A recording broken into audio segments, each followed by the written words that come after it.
Welcome back to New World Next Week. I'm James Corbett of CorbettReport.com. And I'm James Evan Pilato of MediaMonarchy.com. The U.S. is accusing others of what it does itself. We've got that story, plus Dr. Billy Gates' fake meat financial fail. But first, in just 7 brazen minutes, thieves grab priceless jewels from the Louvre. The doors of the world's grandest museum had been open to the public for just 30 minutes when 2 burglars were lifted up onto a second-floor balcony on the building's south side.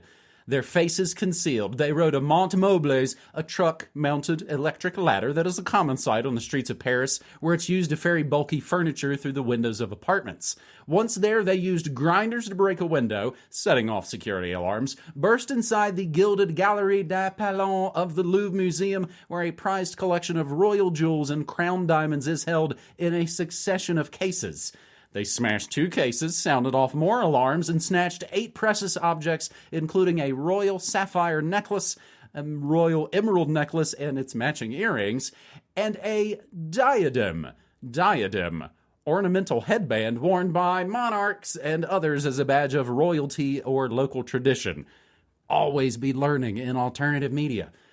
Which was worn by Empress Eugenie, the wife of Napoleon III, France's 19th century ruler. The burglars went back down the ladder to a road shouldering the Seine and made their getaway with 2 waiting members of their team on motor scooters. In all, it took no more than 7 minutes. It was the most brazen and possibly most costly theft ever staged at the Louvre, which houses the country's most prized art collections. French politicians publicly mourned the loss and railed against those they deemed responsible, loudly demanding to know how such a thing could happen at the world's most famous museum at 9:30 on a Sunday morning, because that's when we knew you weren't paying attention.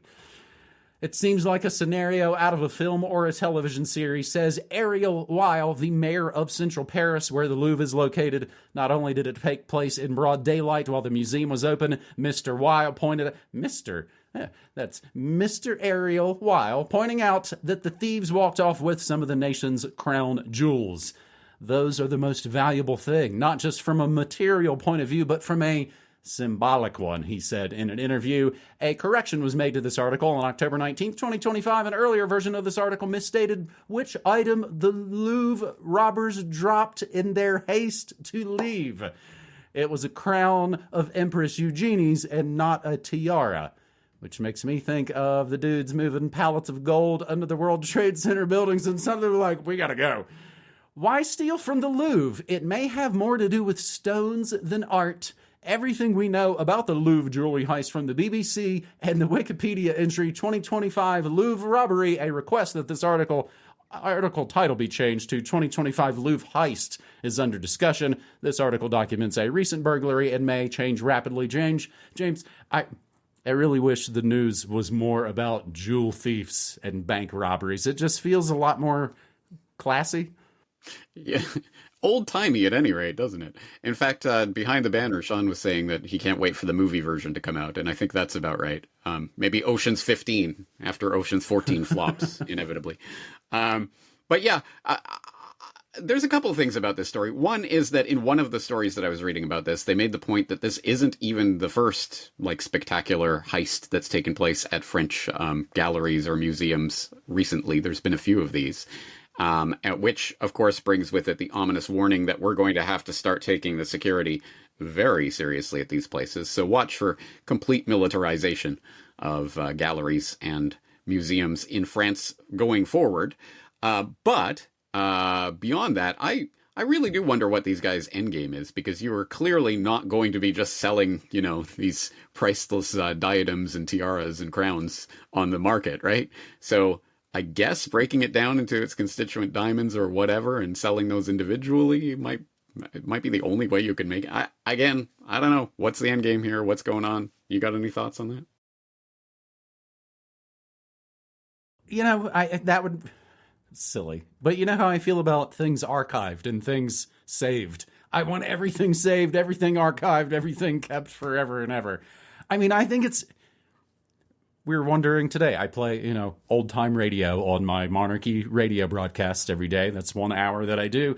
And their old episodes have been playing Orson Welles' Black Museum. I think I referenced it recently on one of these shows where they talk about classic crimes in the Scotland Yard Museum of all these, murder implements and things. And one of the episodes was about the value of all these diamonds. You had to kind of think, hey, maybe diamonds actually aren't that rare and valuable. From my research, it shows it's a scam run by Cecil Rhodes and CFR, Royal Institute of International Affairs, with the De Beers family, of course, all colluding to tell these people that these things are super rare. Is 2 months' salary too much to ask? You're damn right it is, especially probably in 2025. I think it's fascinating to see also when you think about the Whitneys and the arts and what the elites think is important to occult away in their museums, not just in France, but all around the world. Because I guess if you would ask the average person on the street, they might think, hell with these demons, I'm struggling to eat, and they, of course, are all in opulence. It would be like if your president were eating empanadas on TV while you guys were all starving to death in Venezuela or something. That's how we get going here on New World Next Week, episode 607 episodes of New World Next Week.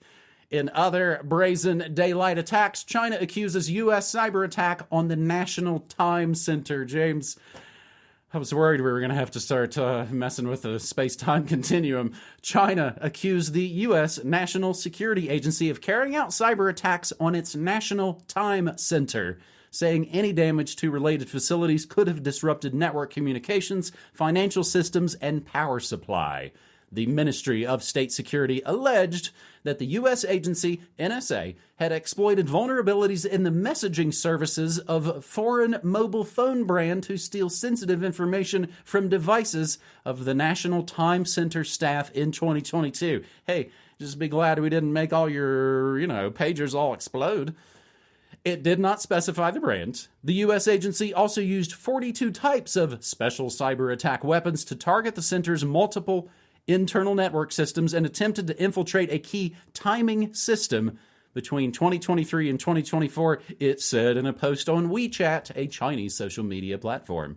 The ministry said it had evidence, but it didn't provide it in the post. It said the Time Center... Okay, thank you. This is what I want to know. It said the Time Center is responsible for generating and distributing China's standard time, in addition to providing timing services to industries such as communications, finance, power, transport, and, of course, defense. The ministry added that it had provided guidance to the center to eliminate these risks. The U.S. is accusing others of what it does itself, repeatedly hyping up claims about Chinese cyber threats, the post said. Western governments in recent years have alleged hackers linked to the Chinese government have targeted officials, journalists, corporations, and others. The ministry's statement could fuel tensions between Washington and Beijing on top of trade, technology, and all the Taiwan issues. The U.S. Embassy did not address the Chinese allegations in an emailed response, because they don't use WeChat, because that surveils you. The response focused on China's cyber attacks, calling them the most active and persistent threat to the U.S. government and companies. And in related news this past week, Amazon's AWS, Amazon Web Services, outage on October 20th knocked off all the services. Alexa, Snapchat, Fortnite. How are all the kids going to dance and fight each other? And then pay each other with Venmo for the pleasure and more, all offline for hours. Amazon's brain drain finally sent AWS down the spout, and we've been wondering about Trump's brain drain of the U.S. as well. But the funny little top to all of this. Amazon engineer had to leave his personal yacht for 4 minutes to come down and fix stuff for you losers. Distinguished engineer fixed AWS outage in 4 minutes. Boring old white guys for the win on a boat, James. All right, some crazy stories here. On the Chinese story, I think what's interesting to me is that it is basically the flip side of what we've reported and laughed at many times over the years here, which are these hyperventilating statements about, oh my God, the latest Chinese cyber attack on the US. Oh my God, they stole a bunch of stuff. They almost got in. They could have shut down our power plants or whatever. And invariably, as we always point out, what on earth can the average Joe you and me here at our level of the propaganda pyramid possibly discern from stories like this? It could be completely, totally, 100% fabricated, or totally, completely, 100% real, or anything in between. And how would we be able to sort it out on our side? We don't have access to the server logs or anything that would even begin to allow us to take a look at a story like that. So equally so, when the US is hyperventilating about these dastardly Chinese and Russians, the Chinese hyperventilating about this dastardly US attack, again, we have absolutely nothing except their say-so to take it on. So take it with a huge grain of salt. Having said that, I hope people understand, I am sure there is cyber warfare going on, and I am sure the U.S. is attacking China all the time, and I'm sure China and Russia and everyone else is attacking the U.S. all the time. I'm sure this is going on. It's just we have absolutely no insight into it or what's really taking place. So look at something like the AWS problem, the Amazon Web Service problem, the shutdown that affected me, and I'm sure many people who were online that day. I noticed a number of services, including Substack, going down for hours. So it certainly did have an effect, and if they had come out and said, yes, this was all part of some dastardly Chinese cyber attack, what would we, who would be able to say no? Maybe there would be some eggheads who would be able to go, well, actually, it's the DynamoDB server failing to connect to DNS or whatever. But probably the vast majority of the public would just go along with it and start saying, well, we better bomb those damn Beijingers back to the Stone Age. So again, it's a harrowing story, given how much we are now technologically dependent that at any time they can pull the cyber false flag switch. But thank you for picking up on specifically the note about the National Time Center. That's just a fascinating part of this story too. And how, it's something that the average person obviously spends zero time thinking about. But timekeeping is actually an incredibly important part and an increasingly important part of our increasingly digital lives, and how that is done and what national services are set up to do it is actually a fascinating tale. I randomly was at the library here, and since I can't leave a library without getting a book, I got a book recently about time, A History of Civilization in 12 Clocks by David Rooney.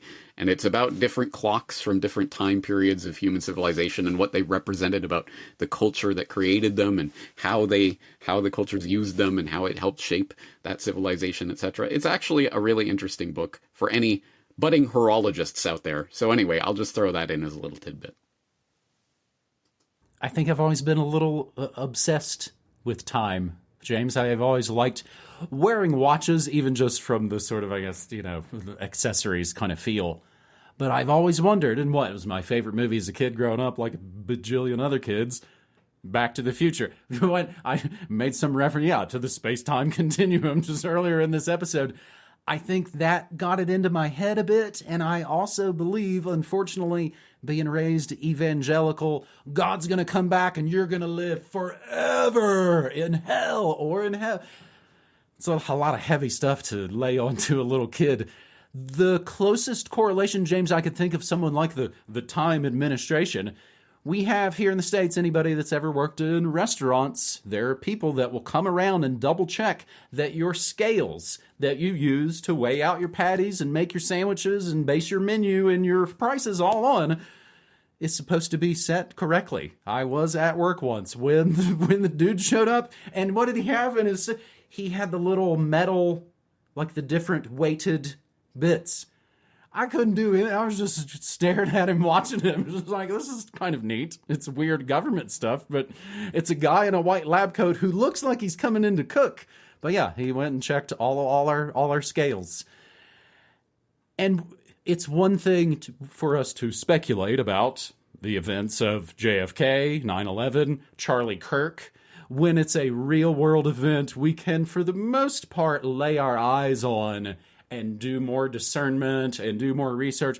But if it's virtual flag, I don't know. We can't show you any of the logs, and even if we could, we'd probably lie about it and not do it anyway. Virtual flag terror. So where do we go for our third and final story on this New World Next Week 607? We usually go to something kind of organic, or in this case, very inorganic. Green flagship Beyond Meat plunges after debt restructure. Grabbing this from What's Up With That. Bill Gates' Beyond Meat, promoted as a climate-friendly alternative to real meat, is struggling with consumer backlash against processed foods. Shares of El Segundo-based Beyond Meat fell to less than $1 after a debt deal, down from their 2019 peak of nearly $235. The plant-based meat maker has seen sales plunge from $465 million in 2021, when everybody couldn't stop flapping their guns about it, to $326 million last year as consumers return to animal protein. Second quarter sales dropped 20%, part of a broader 18% decline across the U.S. plant-based meat industry over the last 2 years. What does it cost a company when it's no longer in the zeitgeist? For stockholders in Beyond Meat, perhaps as much as 99% of their money if they bought at the top of the market, which of course we couldn't help but be like, yay! Shares of the El Segundo maker of plant-based meat. I left your fake meat in El Segundo. They're gonna get it. They're gonna get it. An investor's darling a few years ago collapsed this week to less than $1 after the company wrapped up a deal to reduce its debt burden. The deal involves issuing up to 326 million new shares to note holders. Just make it rain. The stock diluting deal was spurred by declining sales at the company. So this is good. This is good news. These are moves of desperation. We keep bailing out water, but we're still sinking. The stock diluting deal spurred by declining sales at the company, which makes pea-based foods, which isn't peas, vegetables that mimic the taste of beef, chicken, and pork, $235 down to $1. That's gotta hoit. What's Up With That believes there is more to this story than just straight consumer economics. We suspect Beyond Meat is a casualty of the betrayal of trust people experienced during the COVID lockdowns. The same people who promote the climate crisis also told us COVID was so severe and we needed to endure harsh lockdowns. Since COVID claims were exposed as wild exaggerations, people appear to be asking more questions about other claims they took on faith, like the claim that eating real meat hurts the planet. We suspect that companies like Beyond Meat have been caught out by this rise in public skepticism, and that would be fantastic good news this week. Reddit army squeezes Beyond Meat a week after debt swap dilution deal, because nothing's better than some game stonking. And Trump sinks global shipping climate tax. James, some related stories there too. I know, you can be Captain Buzzkill. This is kind of a good news story, right? It is. There's a lot of good news to be had from this. I will add the buzzkill to the initial elation over the dropping of the Beyond Meat stock, only to say that, yes, for people who have been keeping track of it in the past week, they'll see that the meme stalkers on Reddit have done a little short squeeze. To the moon, guys! Let's all pile on. It'll be just like GameStop. And so they did get it up. I believe it was up over $7 for briefly. It's now back down to $3, and a lot of the meme stalkers have lost a lot of money over this, as expected. But the long-term trend, I think, remains. I think, again, people are rejecting this plant-based substitute garbage that is not real food. And I think that this will probably, in the end, be the nail in the coffin of the Eat the Bugs agenda. I want to think that anyway.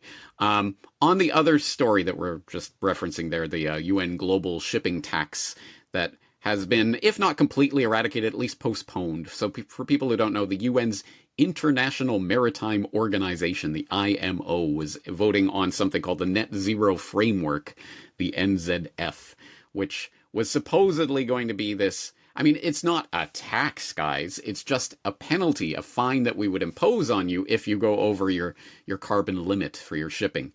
And it would be literally every member of the IMO internationally would be obligated to make this part of their law and to enforce it.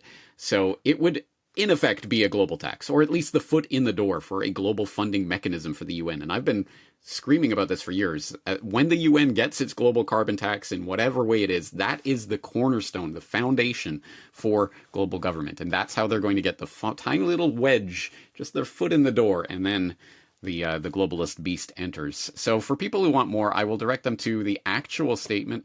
Broken clocks right twice a day, whatever it is. At any rate, the actual statement from Secretary of State Rubio and Secretary of Energy Wright and Secretary of Transportation Duffy on taking action to defend America from the UN's first global carbon tax, where they do correctly point out this is economically disastrous and a bad idea, and we do not want a global carbon tax on the world. Well, you know what? I'll agree with them in this case at any rate, so people can go and read it in their own words there.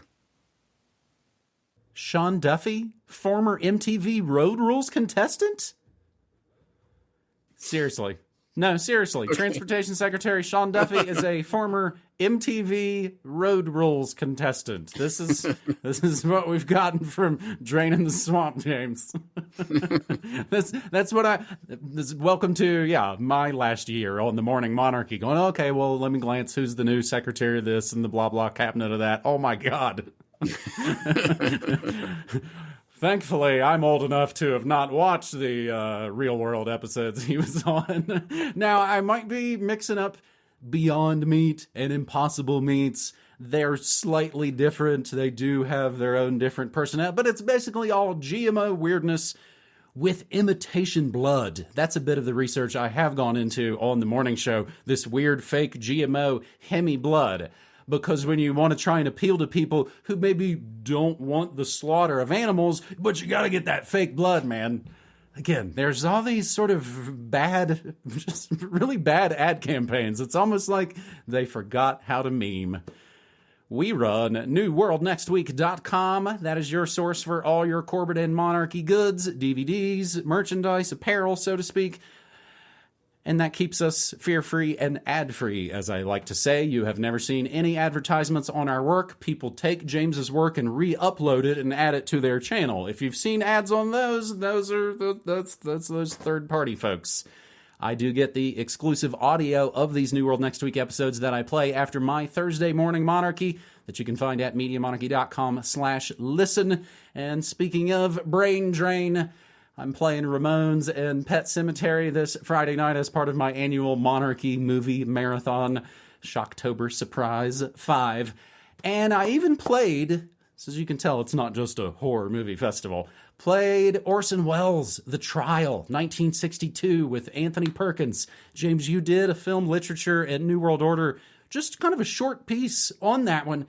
I was stunned at actually how beautiful and how well made it was. It looks as good as anything Orson Welles did in Citizen Kane or Magnificent Ambersons. I was able to float you a copy of that, James, so you could get maybe it's the nice new fancy more recent Studio Canal transfer. So it is primo. What'd you think? It looks absolutely beautiful, and it is a fascinating movie in so many ways. But it is my first time watching it. I have read the book. I have never seen the movie. So I am at the disadvantage of going, well, that's different than the book. Oh, they changed that. Oh, that's not like the book. So I'm in that limbo. But no, it's obviously a beautiful movie. So I appreciate you introducing me to that. Having said that, I understand. Am I wrong in this? We just passed our 16th anniversary recently, and I think we didn't even mention it. We absolutely did, and we didn't. And I heard it mentioned as part, again, of my broadcast day. I do an hour of what I call Classic Monarchy, and I'll play an episode from that day. So we could be listening in 2025 to an episode from 2015 on October 22nd or 23rd, as you might be watching this.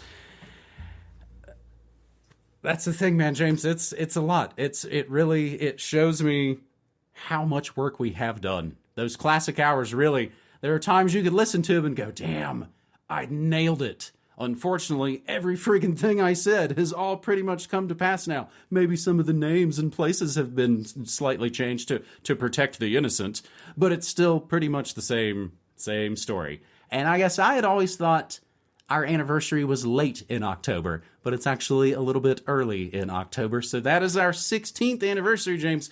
So it's getting down to about 4 years. So you and Brock start thinking about, what you want to do when you come to visit the United States. There is New World Next Week, 607, buddy.